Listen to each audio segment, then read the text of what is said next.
Hello नमस्कार, जय हिंद, वंदे मातरम। मैं दिव्य रघुवंशी आप सभी लोगों का स्वागत करता हूं आज की इस वीडियो में। दोस्तों, आज हम जानने वाले हैं फिर से उत्तर प्रदेश पुलिस आरक्षी परीक्षा 2024 से संबंधित कुछ अत्यंत महत्वपूर्ण प्रश्नों के बारे में। आज के हमारे 20 प्रश्न जो हैं ये जीएस विषय से संबंधित हैं।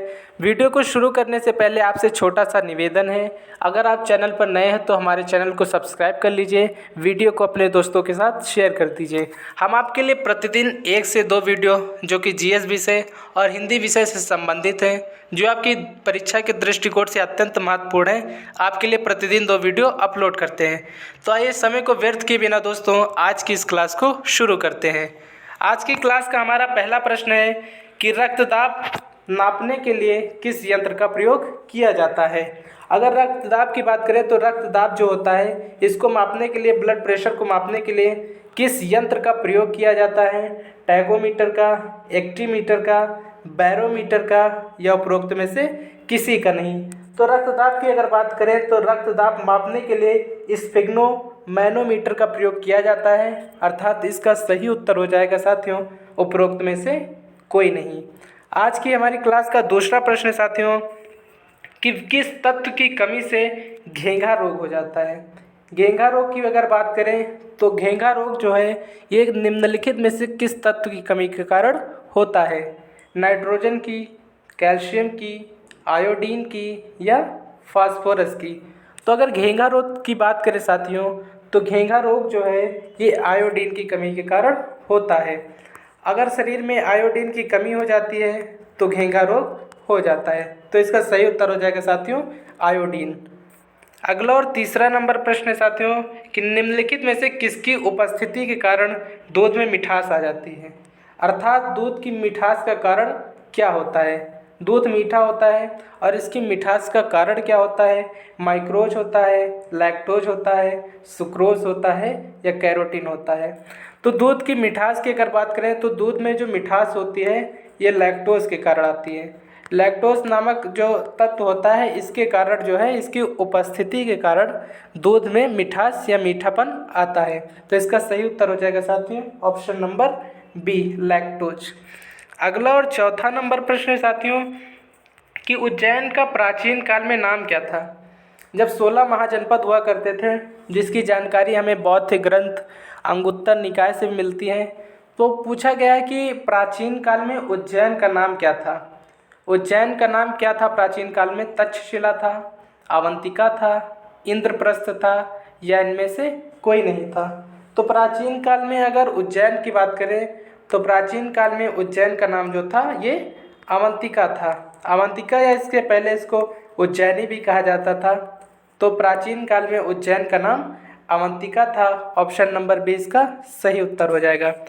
अगला और पांचवा नंबर प्रश्न साथियों आज की क्लास का कि पानीपत की तीसरी लड़ाई में मराठों को किसने हराया था। पानीपत की जो तीसरी लड़ाई हुई थी ये किसके किसके मध्य हुई थी। सबसे पहले तो ये जानना जरूरी है, मराठों के मध्य हुई थी। और ये दूसरा आपको बताना कि किसके मध्य और हुई थी। अफगानों के मध्य, मुगलों से हुई थी, अंग्रेज़ों से हुई थी या इनमें से किसी से नहीं हुई थी। तो पानीपत का जो तीसरा युद्ध हुआ था वो मराठों और अफगानों के मध्य हुआ था, जिसमें अफगानों ने मराठों को हरा दिया था या पराजित कर दिया था। अगला और छठा नंबर प्रश्न साथियों इसका सही उत्तर हो जाएगा अफगानों ने मराठों को पानीपत के तीसरे युद्ध में हराया था। अगला और छठा नंबर प्रश्न साथियों, प्रश्न पूछा गया है कि हुमायूं नामा का लेखक कौन है। अत्यंत महत्वपूर्ण प्रश्न साथियों, डबल स्टार लगा लीजिएगा। प्रश्न पूछा गया है कि हुमायूं नामा का लेखक। तो हुमायूं नामा के अगर लेखक की बात करें तो औरंगजेब है, अबुल फजल है, गुलबदन बेगम है या रोशन आरा है। तो हुमायूं नामा की अगर बात करें तो हुमायूं की एक जीवनी है जिसका नाम हुमायूं नामा है, और हुमायूं नामा की जो लेखिका हैं या जो लेखक हैं इनका नाम है गुलबदन बेगम। हुमायूं नामा की रचना गुलबदन बेगम ने की थी। अगला और सातवां नंबर प्रश्न है साथियों कि जब रॉलेट एक्ट पारित हुआ था उस समय भारत का वायसराय कौन था। जिस समय रॉलेट एक्ट पारित हुआ उस समय भारत का वायसराय कौन था। लॉर्ड इरविन, रीटिंग, चैम्सफोर्ड या वेवेल। तो जब रॉलेट एक्ट पारित हुआ उस समय जो भारत का वायसराय था उसका नाम था जेम्स फोर्ड। चेम्सफोर्ड उस समय भारत का वायसराय था जिस समय रॉलेट एक्ट पारित हुआ था। अगला और 8वां नंबर प्रश्न साथियों कि वह महिला जिसने अवध में 1857 की क्रांति का नेतृत्व किया था। 1857 की क्रांति जो हुई थी, जो अंग्रेजों के विरोध में पहली क्रांति हुई थी, बड़ी क्रांति हुई थी, तो उसमें 1857 की क्रांति में अवध प्रांत जो था, तो अवध प्रांत का नेतृत्व किस महिला ने किया था? लक्ष्मीबाई ने, अहिल्याबाई ने, अरोड़ा आशफ अली ने या बेगम हजरत महल ने? तो 1857 की क्रांति में जो अवध का नेतृत्व किया था वो बेगम हजरत महल ने किया था। बेगम हजरत महल ने 1857 की क्रांति में लखनऊ या अवध प्रांत का नेतृत्व किया था। अगला और 9वां नंबर प्रश्न है साथियों, महात्मा गांधी ने अपना पहला आमरण अनशन कब आरंभ किया? महात्मा गांधी की अगर बात करें तो राष्ट्रपिता के नाम से इन्हें सुभाष चंद्र बोस ने पहली बार संबोधित किया था। पूछा गया है कि महात्मा गांधी ने अपना पहला आमरण अनशन कब प्रारंभ किया था? कम्युनल अवार्ड की बात किया था, कोलकाता दंगों के समय किया था, जलियांवाला बाग 13 अप्रैल 1919 के समय किया था या दिल्ली के दंगों के समय किया था? तो इसका सही उत्तर हो जाएगा साथियों ऑप्शन नंबर ए। जिस समय कम्युनल अवार्ड की बात चल रही थी उसी समय महात्मा गांधी ने अपना पहला आमरण अनशन किया था। अगला और 10वां नंबर प्रश्न है साथियों, भारत के एक क्षेत्र के निम्नलिखित विशेषताएं हैं। एक भारत की किसी क्षेत्र की एक विशेषताएं दी गई, निम्नलिखित विशेषताएं दी गई हैं। उष्ण और आर्द्र जलवायु है, 200 सेंटीमीटर से अधिक वर्षा है, वार्षिक वर्षा है, 11,000 मीटर तक की ऊंचाई के पहाड़ी ढाल हैं, 15 डिग्री सेल्सियस से 30 डिग्री सेल्सियस तक वार्षिक ताप परिसर है। तो प्रश्न इससे पूछा गया, ये विशेषताएं दी गई हैं और आपसे प्रश्न पूछा गया है कि निम्नलिखित उपज में से कौन सी एक उपज आप उपरोक्त वर्णित क्षेत्र में अत्यधिक संभावित पाएंगे। ऊपर जो विशेषताएं दी गई हैं उनके अनुरूप निम्नलिखित ऑप्शनों में से निम्नलिखित में से कौन सा उत्तर सही हो जाएगा? तो सरसों हो जाएगा, कपास होगा, काली मिर्च होगा या तंबाकू होगा? तो इसका सही उत्तर हो जाएगा मित्रों काली मिर्च। काली मिर्च इसका सही उत्तर हो जाएगा। एक बार प्रश्न को दोबारा से पढ़िए। प्रश्न में कुछ विशेषताएं दी गई हैं। विशेषताएं दी गई हैं कि उष्ण और आर्द्र जलवायु है, 200 सेंटीमीटर वार्षिक वर्षा है, 11,000 मीटर तक की ऊंचाई के पहाड़ी ढाल हैं और 15 डिग्री सेल्सियस से 30 डिग्री सेल्सियस तक वार्षिक ताप परिसर है। तो ऐसे कंडीशन में या ऐसी जलवायु में निम्नलिखित में से कौन सी फसल सर्वाधिक होगी, ये प्रश्न पूछा गया है। तो सरसों होगी, कपास होगी या काली मिर्च होगी या तंबाकू होगी? तो इसका सही उत्तर हो जाएगा साथियों काली मिर्च। इन विशेषताओं के मध्य में अगर देखा जाए तो सबसे अधिक जो संभावित फसल है वो काली मिर्च है। अगला और 11वां नंबर प्रश्न साथियों कि टिहरी पन बिजली कॉम्प्लेक्स निम्नलिखित में से किस एक नदी पर अवस्थित है? टिहरी पन बिजली कॉम्प्लेक्स की अगर बात करें तो निम्नलिखित में से किस नदी पर अवस्थित है? अलकनंदा नदी पर, भागीरथी पर, धौली गंगा पर या मंदाकिनी पर? तो इसका सही उत्तर हो जाएगा साथियों ऑप्शन नंबर बी, भागीरथी पर जो है ये पन बिजली कॉम्प्लेक्स, टिहरी पन बिजली कॉम्प्लेक्स स्थित है भागीरथी नदी पर। गंगा की सहायक नदी है भागीरथी नदी। अगला और 12वां नंबर प्रश्न है साथियों कि दक्षिण गोलार्ध में पवन के बाईं ओर विचलन का क्या कारण है? दक्षिणी गोलार्ध में पवन जो वायु होती है उसका विचलन बाईं ओर होता है, इसका कारण क्या होता है? किस कारण या किस घटना के कारण जो है ये दक्षिणी गोलार्ध में वायु है या हवा जो है इसका विचलन बाईं ओर होता है? तापमान के कारण, चुंबकीय क्षेत्र के कारण, पृथ्वी का घूर्णन या दाब? तो इसका सही उत्तर हो जाएगा साथियों पृथ्वी के घूर्णन के कारण। पृथ्वी के घूर्णन के कारण दक्षिण गोलार्ध में पवन के बाईं ओर का विचलन होता है। अगला और 13वां नंबर प्रश्न है साथियों कि प्रथम लोकसभा के अध्यक्ष कौन थे? प्रथम लोकसभा कब गठित हुई? ऑप्शन ये आपको कमेंट बॉक्स में बताना है कि प्रथम लोकसभा जो है इसका गठन कब किया गया था। और प्रश्न पूछा गया आपसे कि प्रथम लोकसभा के अध्यक्ष कौन थे? हुकुम सिंह, जीवी मावलंकर, के.एम. मुंशी या जवाहरलाल नेहरू? तो इसका सही उत्तर हो जाएगा साथियों जीवी मावलंकर। जीवी मावलंकर जो थे ये प्रथम लोकसभा के अध्यक्ष थे। अगला और 14 नंबर प्रश्न है साथियों कि निम्नलिखित में से कौन संविधान सभा का सदस्य नहीं था। अत्यंत महत्वपूर्ण प्रश्न है साथियों। सबसे पहले तो आपको ये पता होना चाहिए कि संविधान सभा की जो पहली बैठक हुई थी वो 9 दिसंबर 1946 को हुई थी।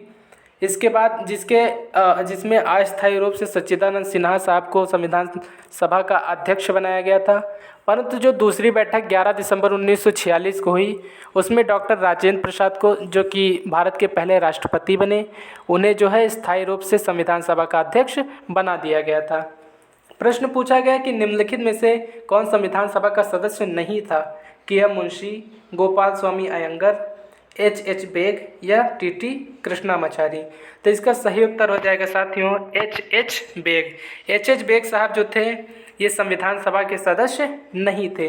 के एम मुंशी, गोपाल स्वामी अयंगर, टी कृष्णामाचारी, ये तीनों जो है ये संविधान सभा की प्रारूप समिति के सदस्य थे। अगला और 15वां नंबर प्रश्न है कि निम्न में से एक भारतीय कृषि की विशेषता नहीं है। निम्नलिखित में से कौन सा ऑप्शन ऐसा है जो भारतीय कृषि की विशेषता नहीं है।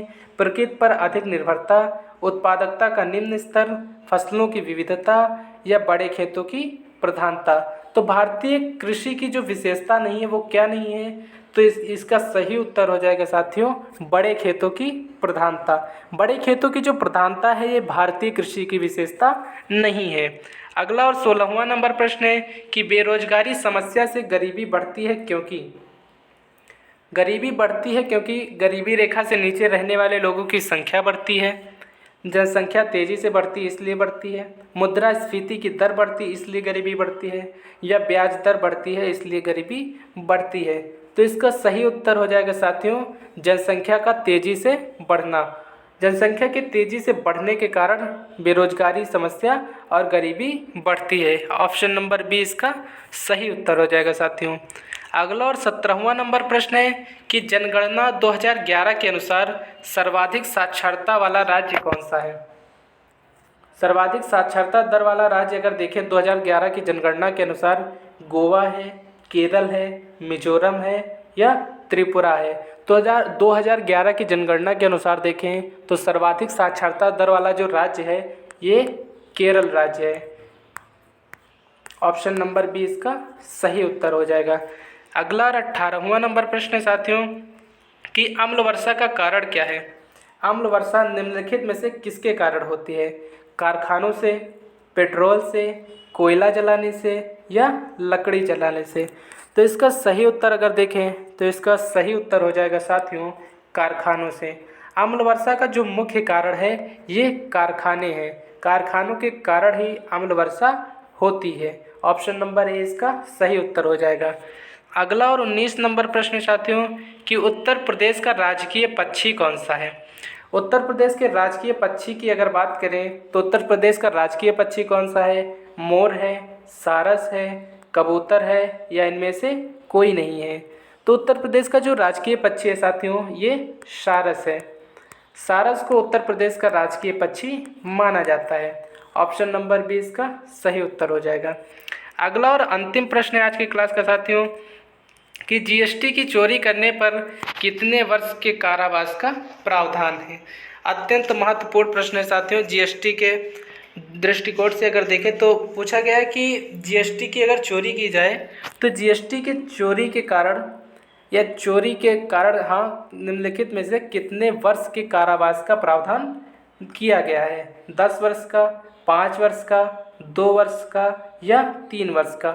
जीएसटी अर्थात गुड्स एंड सर्विसेज टैक्स के लिए निम्नलिखित में से इसकी चोरी के लिए कितने वर्ष की जेल का या कितने वर्ष के कारावास का प्रावधान किया गया है। तो इसका सही उत्तर हो जाएगा साथियों ऑप्शन नंबर बी 5 वर्ष के लिए। जीएसटी की चोरी करने के लिए 5 वर्ष के कारावास का प्रावधान किया गया है।